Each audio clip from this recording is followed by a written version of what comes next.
First, let's tackle the PlayStation 5. Ensure you're at the PS5 home screen, and using your controller, navigate to the Netlifx app. Open the Netlifx app. You'll probably see your profile screen. Don't select your profile just yet. Instead, look for the Get Help option. It's usually located towards the bottom of the profile selection screen, and you'll either use the joystick or pad to guide you.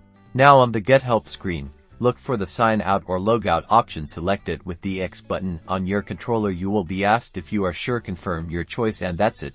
You're logged out. Now, let's move on to the PlayStation. For the process is similar. Go to the PS4 home screen and find the Netlifx app. Use your controller to select the application. Open the Netlifx app again. You'll likely see your profile selection. Now use your controller to navigate to the settings option, which might be a gear icon or a similar symbol. In the settings menu, scroll down and look for Sign Out. It may also be labeled as Logout. Select it to sign out of your account. Confirm your choice to log off. Now you're good to go.